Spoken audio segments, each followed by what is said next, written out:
All right. Hello and welcome to our very special session today with luxury travel advisors from Wallace Pearson Travel, Angela and Eric Pearson. They are doing a very awesome session today all about how to make your extended family travel dreams a reality and how suppliers specifically can make a name for themselves in this growing travel segment. My name is Christina Kuntz, and I will be your moderator for today's session. So make sure to chat with me in our chat box and also submit questions through our Q&A box so that Angela and Eric can answer them at the end of their presentation. So without further ado, allow me to welcome Angela and Eric to the screen. Good afternoon, Christina, and thanks so much. Yep, so Angela Pearson and Eric Pearson with Wallace Pearson Travel, and we're really excited that you're here to chat with us a little bit this afternoon about extended travel.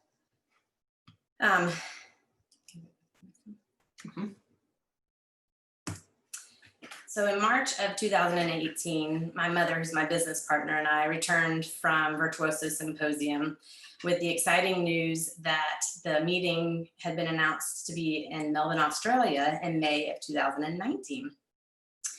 We told the family this and talked a little bit about it and decided that we would pull the kids out of school about a month early, and all of us would go over to Australia and have the meeting, and then we would spend the month of May touring around Australia. So about 3 days later, our then 6 and 8-year-olds came back to me and said, "Mommy, we'll give you all our money if you take us traveling for a whole year, not just 1 month."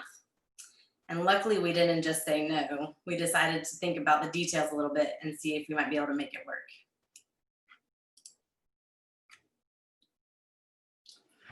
So, like Angela said, we decided not to just say a quick no. We started thinking about it. And we realized the more we thought about it, that an extended journey for our family was a true possibility.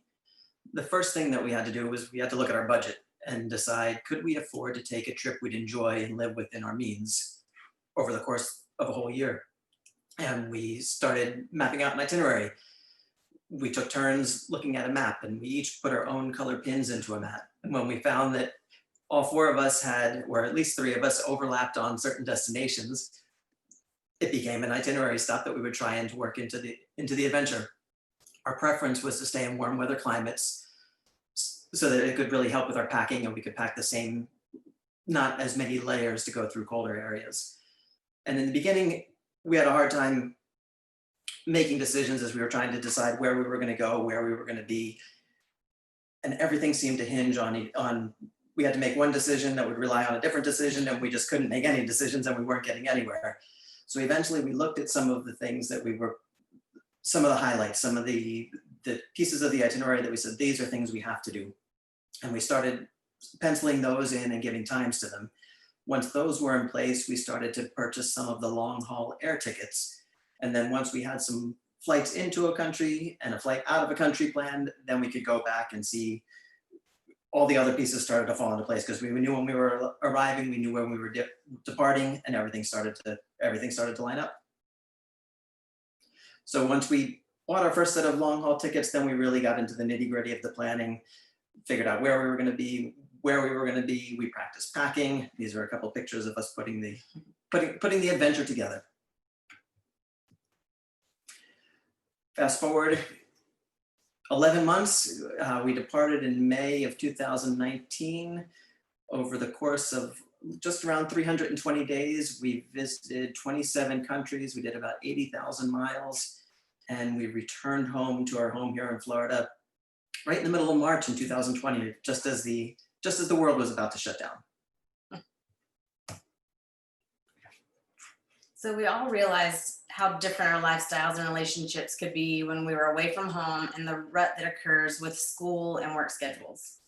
Our relationships grew so much with all the extra time we had to focus on each other. And when any of us wanted to try something new, we could all say yes so much more easily. When we were able to experience new things together almost every single day for a whole year.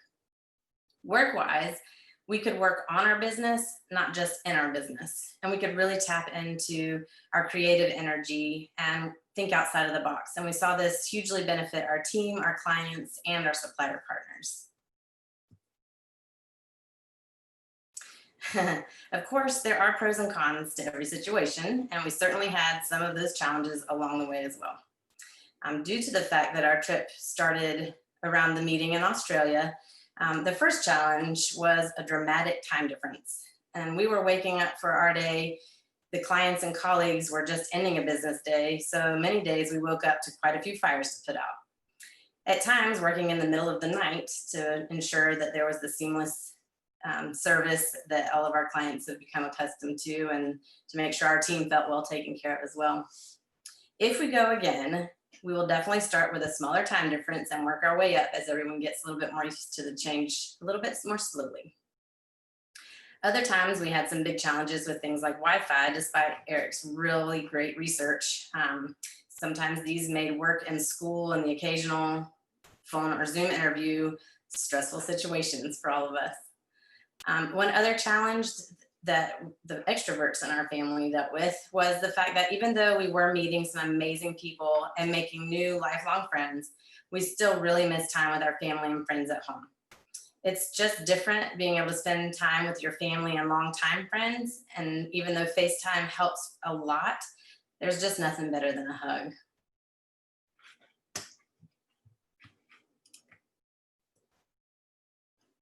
So in today's environment, more and more travelers are discovering the same thing. And the current situation has really helped a lot of people realize that work truly can be done from anywhere. And those of us in the travel industry can really be a valuable resource for those looking to take similar adventures.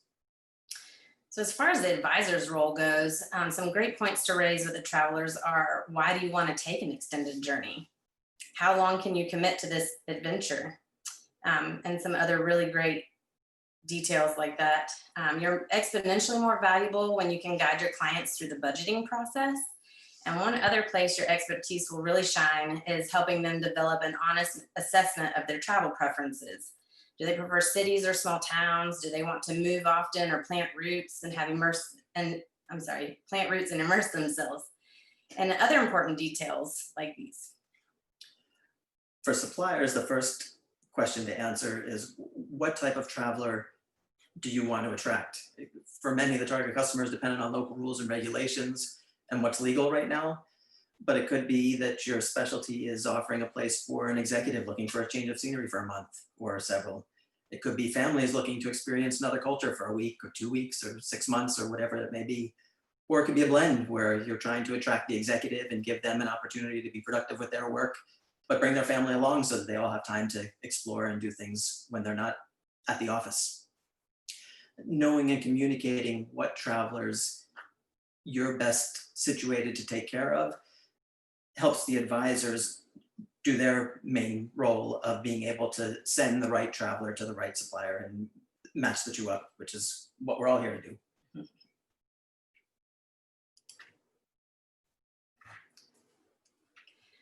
In addition to the basics such as transportation, insurance, and accommodations, is there an interest or a theme that your travelers want to include while they're on this adventure? For example, our family, it was really important for us that we had the opportunity to visit schools in many of the different countries. We wanted our children to be able to learn the similarities and the differences in schools worldwide. And it really gave us an opportunity to interact with the locals in every destination. Some of the other people we've chatted with along have mentioned that maybe zoos are a highlight, or museums. Many people, religious history is a big part of their why. For those that would be working throughout your journey, we found it really important to schedule a few vacations, just like you would if you were at home. So we took time for an African safari. We met all of the grandparents for a cruise through Antarctica. We also set up a few various expedition cruises along the way, and some family-friendly group tours so that our kids could get together. Even when sometimes it was really special for them to know they were going to be with some other American travelers, since we weren't seeing a lot of those in most of the destinations. Another piece that was very important to us was planning time when we got a bigger house or some extra hotel rooms and had our family and friends meet up with us. For many people, planning some of these can be a great way to recharge and maybe get some of your favorite things from home that you can't seem to find in these other countries. Another big difference for this type of trip versus the traditional leisure vacation is the need to leave time unplanned, to just be there in the amazing destination, as well as fill the time with suggestions from people that you're meeting along the way. One tool that we found adds ginormously to our success is the use of something like Virtuoso Wanderlist. We find that this really helps it make that much easier for the clients to answer questions relating to what types of experiences are really going to make it amazing for each individual traveler.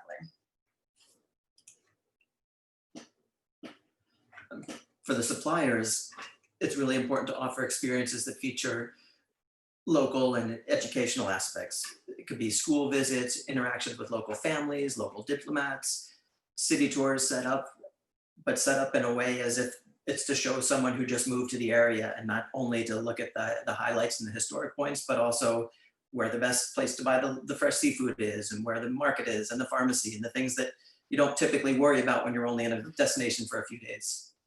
Opportunities to give back to the local community so that the travelers can really feel like they're doing some good by being there. And even something as simple as a local language lesson. Again, just the more immersive, better. Suppliers' greatest asset is they have their feet on the ground and they're knowledgeable about the destination. A tour operator may consider helping source local home or apartment rentals, or provide suggestions on the best neighborhood to look if you're planning to stay someplace for 6 months. May offer area tours that include tips on the markets or local restaurants. They could act as a local concierge or a contact person, where someone has, when they move to a new area, it's a friend on the ground that could help point things out and make recommendations, so you don't have to spend your first 2 weeks just figuring out where to go. And like Angela was saying, Wi-Fi is a huge thing. We spent hours researching before we made it to any destination, just figuring out which was the best local cell phone network, or where we could get the SIM cards and how they could recharge, and all of those things. If someone could hand that to someone on a silver platter, it just really helps them be more successful and productive with their time. Hotel and resorts could consider things like laundry service or laundry credit based on length of stay. The amount of times where we stayed at a hotel, and if we could get our laundry service done for $18 or $20 a shirt, we weren't doing any laundry in the hotel. But times where it was $2 or $3 and we could really get some clean clothes, it was a great luxury to have something like that done. And it's little things like that you don't always think about when you're traveling. Connecting rooms for families.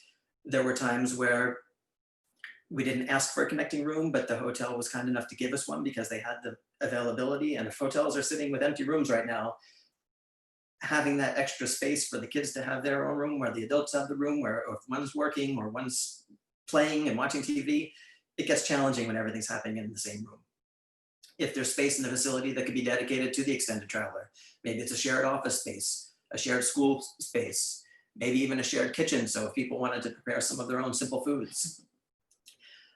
In-room dining menus that change, so it's not always the same consistent menu if someone's staying there for a few weeks.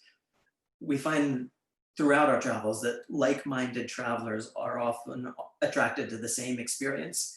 And when you can provide opportunities for those travelers to get together and share time together, it helps everybody's experience improve. When our kids were able to meet other kids, we were all happier. Yeah.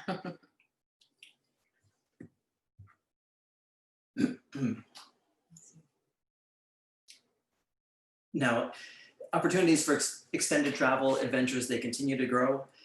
Travelers are ready to get out and explore. And as the world slowly reopens, several countries are opening first to those international travelers looking to make a new home for longer than just the traditional week to 10 days. So when we partner, we feel that we can really shape this travel segment, creating opportunities and more meaningful experiences that benefit the entire industry. So now we'd like to open it up for any questions. Fabulous. Thank you so much, Eric and Angela. You have my wanderlust at an all-time high right now. So we had some questions come in. Someone asked, Maureen Brescia asked, did you pre-plan your entire itinerary before you started, or did you make changes as you went? Or is it a mixture of both? It really was kind of a little bit of both. At the very beginning, being a travel advisor, I was feeling a little stressed out at the fact that we didn't have every single day already planned out. We didn't necessarily know the touring we would do or the places we were going to stay 3 months down the road. It turned out to be a beautiful thing that we didn't overplan. I think Eric did mention there were a couple of things we knew were really big highlights for us. So we wanted to make sure we got those on the books, and sometimes those had to be very date specific, which kind of helped us. And then we could leave a little bit of wiggle room around those highlighted pieces so that we could, when we met someone new that thought we should try something, or sometimes we went and stayed at their home instead of where we thought we were going to go, and those types of things. So I think for us, the beauty was being able to have some things predetermined and some things left up to chance. We found that when we were looking to plan accommodation, if we were in a place for 2 weeks where we rented a home, we considered that our home. So then if we, just like we might take a vacation from our home, we might take a break from, that was our home base, that's where we kept our things, but we might meet some people and say, oh, you really need to go up and check out this resort up in the mountains this day. And having that freedom and flexibility to go explore was great too. So we planned enough to have, when we could buy 3 or 4 long haul airline tickets, and we knew when we were arriving in a country, when we were departing, we found that home base that we would have, and we knew we had a place to stay. But as far as day by day, we like to leave a lot open and just leave some open time to really explore. Nice. Love that. We also had a question from Linda come in that said, would you do this again? Obviously visiting other places. What are your thoughts on, it's probably a big endeavor. So yeah, curious to hear what you think. I think myself and our oldest daughter, after we were home for a few days, regardless of whether we were locked in our house or not, we probably would have headed back out and hit the road again the next day or the next week after seeing people for a few days and catching up. I think for Angela and our other daughter, it was probably a little bit harder to just turn around. But I think as of right now, after being in the house for a while, we have all said multiple times that it's time to get back out there. Yeah. The pandemic will do that to you, right? We also had someone in the chat that said, what was the easiest country for the children to visit, and what was the most challenging, and why, I suppose? It's one that we were the most